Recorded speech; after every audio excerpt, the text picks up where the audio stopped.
Personal. Yeah. I don't think religion is that thing. Yeah.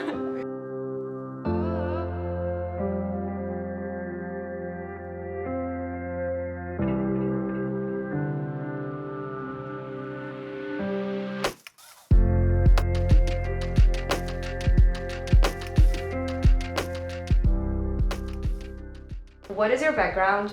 Where are you from? And what did you do before you came to GSAPP? Hello, so I was an electrical engineer for 7 years. I worked for 7 years and I studied my undergrad at UBC in Vancouver. I grew up in Iran. In Tehran, I left when I was 17 and I've been out of the country for a while now. Hi, Isaac. Hey, Paulina. Okay, so I'm from Toronto, in Canada, and in undergrad I didn't study architecture. I majored in history and minored in urban studies and astronomy and astrophysics. Hi Paulina, I'm Kerol. I am from Albania. I did my high school degree here and then my bachelor's degree from University of Florida. Go Gators. And I did architecture in undergrad too. Okay, I'm Lucas. I'm from Brazil. I have an architecture background. I have a Bachelor of Architecture in my university in Brazil. And I had some experience working as a licensed architect in Brazil and also in the US. So I'm Moroccan. My background is in architecture and sustainable environmental design. I've worked for 4 years in Vancouver, and prior to that I studied at AA in London, where I did my first master's in sustainable design. My background is in urban design architecture studies at NYU with a minor in environmental engineering.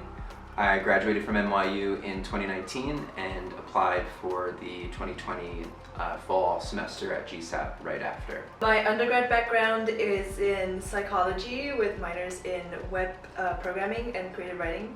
And after graduation, I worked in neuroscience for 2 years before joining GSAPP.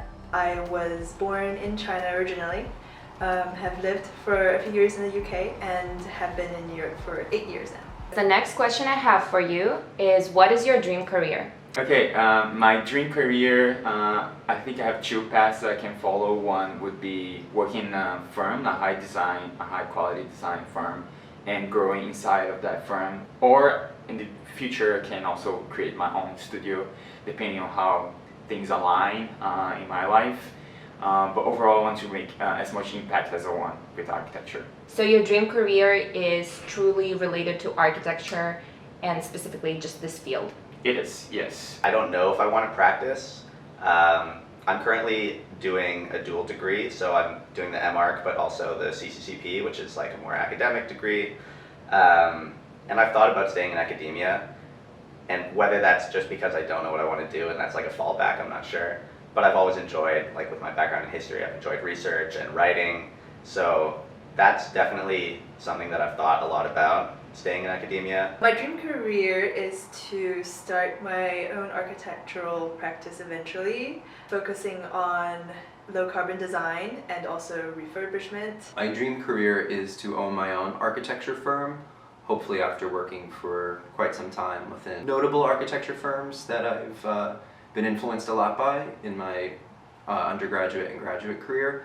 My dream is to own my own architecture firm that works on residential properties, commercial properties, and incorporates landscape architecture and design as well. I'm interested in housing, I'm interested in cultural institutions, and another passion I have is writing. So in an ideal world, I would be able to handle my architectural practice and have also time on the side for creative writing projects. I'm going to start by saying that I did start undergraduate school with a vision of who I wanted to be in terms of an architect. My dad is also an architect, like Isaac's. But then now that I'm in this position and I'm more aware of the industry, I'm definitely considering a tangential career, because to me it's important that I have a standard of living and I feel comfortable in what I do. and it's not just I'm doing my passion, but I'm also starving while doing it or feeling uncomfortable. So I'm in a point in life where I'm reconsidering how I want architecture to play a role in my life. I go first? Go for it. Okay. The whole idea of me wanting to do architecture after being in engineering was that I really wanted to create. I know it sounds very abstract, but I wanted to create and build and be in the process, and I find that very fulfilling. What I'm going to build, what I'm going to create, I guess we'll see, but that's kind of what I really want to do. When you say tangential fields, what fields are you considering? At the moment, I'm a little bit more invested in urban planning, and there are a lot of, like, you can take that into international relations sort of route, or like politics, work for like bigger institutions. So that's something that's been looming in my head, but not necessarily been more than like, oh, I had an internship that looked a little bit into these things. It's not been any like major career decision. Growing up in Morocco, I saw how architecture was a way to give comfort to people and to give them hope. Overall, if you live in bad conditions, it's hard for you to be motivated on a day-to-day basis. And so me going into architecture was really trying to find a way to provide to people better spaces for them to live, especially people who don't have money or who don't have whatever. That's my goal for my career. How am I going to get there? I have no idea yet. Financially, it's a whole other question. But yeah, that's where I hope I'll get to. The next question I have for you guys is, how is Master of Architecture program helping you in the pursuit of your dream career? Well, for me, I think, since I didn't have an undergrad degree in architecture, this was a necessary step if I wanted to do anything architecture related. So that is definitely a requirement. But also, in the past 3 years, I feel like being involved in design thinking has helped me develop an independent kind of questioning, critical way of thinking about things. And I've questioned the status quo a lot more through thinking about systems of design and buildings within the city. For me as well, architecture, a master's in architecture was a necessity in the path to becoming an architect and owning my own firm. I tend to think of architecture as purely design, but the M.Arch career has definitely helped with teaching you about the social and economic repercussions of design. So the M.Arch has helped me in terms of thinking about architecture in different ways than I thought about it. First of all, I don't know about you, but for me, it's like becoming a licensed architect in the US. With the M.Arch, I'll be able to become a licensed architect after doing all the tests and stuff that I need to do. I still don't know how it happens, but having the degree will allow me to become a licensed architect. Relationships are also very important. Being surrounded by incredible people, the faculty and also the students that have different career paths, different dreams, but I feel like everything's interlocked. Yeah, I agree with the part of relationships. It's a good place to start forming connections. I don't know about relationships, but definitely connections. And it's, of course, you're like going to school in one of the most prestigious places in this world. So it does give you a level of credibility as a professional, and even if you don't want to be licensed one day, you do have this sort of credible diploma that you're worth it as an architect or as a designer for that matter. Again, I come from like a problem-solving background in an engineering mathematical way, but design is very different. Like I think I'm learning how to design, and be very patient with it and learn that there's no right or wrong answer. Because in math or engineering, you're like, oh, okay, this is work or it doesn't work. But there's no work or it doesn't work. You have to, I think I'm getting comfortable with the idea that there is no right answer. But the reality is, Yeah. to become an architect, you need to have either like a 5 years bachelor or a master's in architecture. So Right. we technically had to go through this to become a licensed architect. Right. But yeah, School of Architecture is very interesting because it gives you this imaginary kind of setting where you can just develop any type of architecture and feel like you like basically push your boundaries in terms of creativity true, and yeah. design. Yeah, it gives you like a field to play for your creativity because there's no limit of like money, real world problem. I mean, you're trying to solve real world problems, but there is no like limitation in terms of the real world. So you can kind of like push it and see where it ends up, and that's kind of the opportunity to have school that you probably won't get as much in the workplace afterwards. Tell me about your experiences at GSAPP and what are the upsides and downsides of your time at Columbia? Do we start positive? Well, I have an answer that's both positive and negative. It's like the same thing is both positive and negative. Like, I feel like the program, I mean, people make fun of it for being so divorced from building, right? And that's true. And like, we study architecture in such like a, such a broad definition of the term architecture, right? Lots of people don't even design buildings in their studio projects, right? They do whatever. And I think that's a really good thing because it encourages people to think about the discipline more broadly, which, like, how could that be bad, right? But it can be bad at times because, like, we don't know what the heck we're doing, right? Like, sometimes I feel like I want some certainty, and there's no certainty. Yeah. Well, I think Yeah.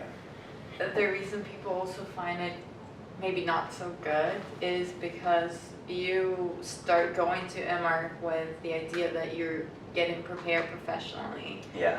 to jump into becoming an architect. Yeah. And then if you don't really design things that are grounded, then the question is, what am I really doing here? I've always wanted to live in New York, and that was a huge factor for me, and it's kind of like an opportunity to get a feel of like what it feels like to live in New York, although it kind of doesn't because we were kind of tucked away at the Columbia bubble.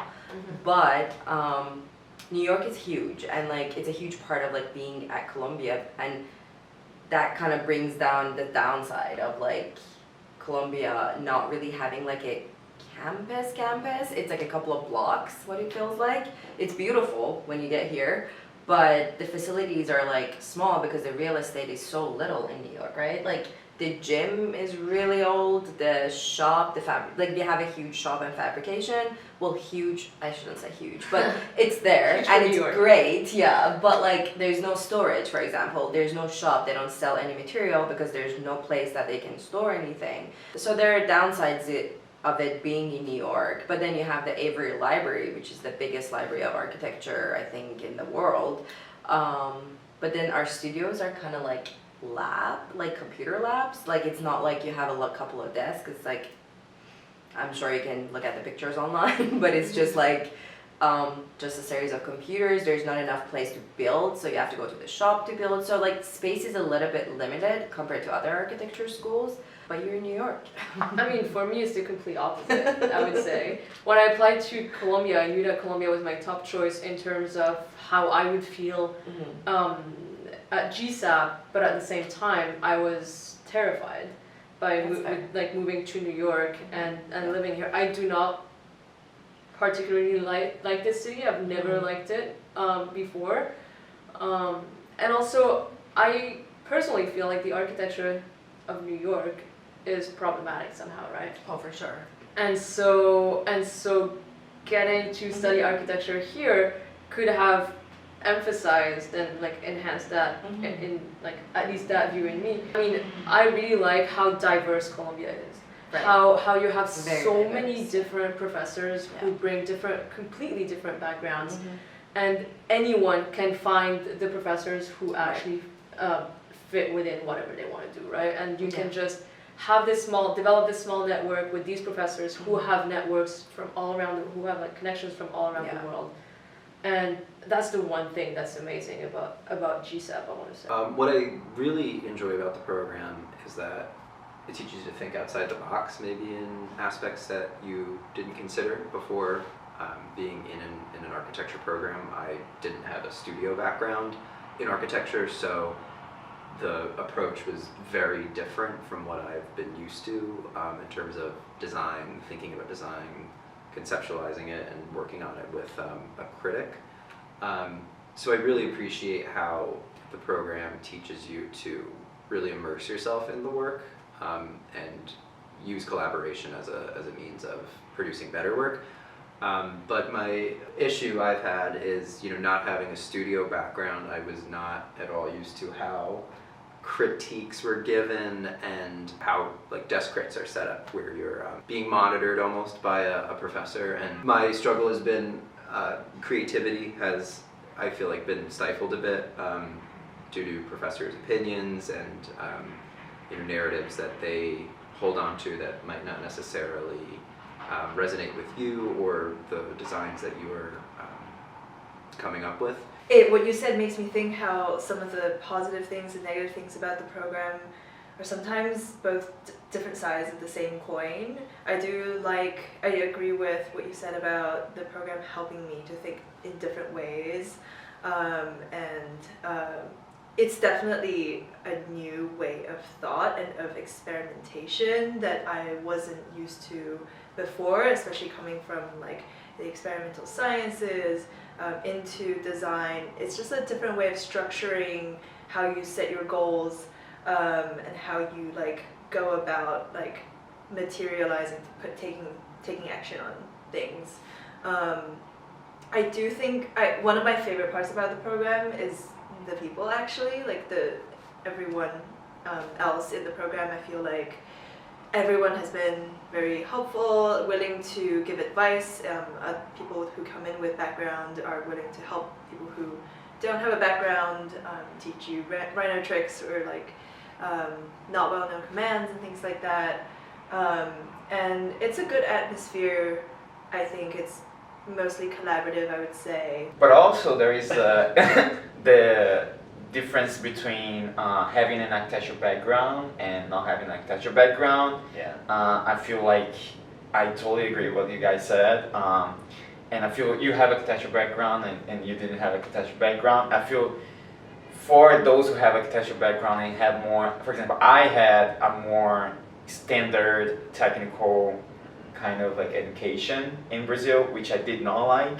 So coming to GSAPP, which is more, which is broader, and then you think more abstractly, I kind of enjoyed it. It was my intention to come and explore that side of me, but I also find myself in the course wishing there was something more concrete in terms of materiality. During the design, we do have courses, technical courses, but in the design itself in the studio. For example, let's take me versus you. You have so much more experience in architecture, and I'm a baby, compared to your experience. And it was definitely intimidating thinking that I was jumping ship with all these people that were so much better up than me, and then thinking that, oh, I'm going from one school system to another, essentially, with very limited real life experience, and it was extremely hard the first year, and also to follow on that, I also live with someone who's gonna be in this video again, but I live with someone who was very experienced as well, so it creates this dynamic of, am I enough? Am I doing enough? And while there's that sentiment, there's also the sentiment of you can learn from these people. There's so much to learn, and it's a double-edged it's a double-edged sword in the sense that you're exposed to all this knowledge, and it comes down to you, what you take from it and what you leave, and what you have the space to digest at the moment that you join the program. Cool, thank you guys. The next question I have for you is, can you please give one advice to those who aspire to do Master of Architecture at Columbia University or elsewhere? Sure. I would say one of the biggest advice that I could give is to actually do a full research of the schools that you're interested in and make sure to understand who works there, who you want to be close to in terms of professors. I come from a non-creative background, and it was really hard to figure out how to make a portfolio. And I think it really helped me. I did the GSD Career Design Discovery course over the summer. It's like a 6-week program. It might be a little bit different now, but I think it really helped me to realize that if I really wanted to do this, be in the studio environment, figure out if this is actually what I want to do, because it was a huge leap and it's a huge investment of time and money, and also make a portfolio, because it's really hard to make a portfolio without having that kind of background. I think I would say, like in terms of applying for grad schools, you know, if things don't work out the first time you apply, I wouldn't give up. I know this is true for me, and I think it's true for you too, that the first application cycle, we didn't end up coming to the school for various reasons. So if things don't work out the first time in your applications or in anything you're doing, and if this is something you really want to do, don't give up on it. And you know, like, it can happen that things will work out better a second or a third time around. My best advice would be to not be apprehensive about incorporating non-architectural elements into your portfolio. I think it's really important that your portfolio speaks to your design visions, whether or not they're very formal architectural plans or renderings or sections. When I applied, most of my work in my portfolio was Photoshop based, and I really think it's an important aspect as well to look at portfolios that are online to gain a better understanding of how to design a document. Before I applied, some of my life mentors advised me to take a few years to work, just because it gives you some sort of experience, and even when you come to Colombia, it gives you sort of background that you can rely on even while applying to other opportunities while you're in the M.Arch program.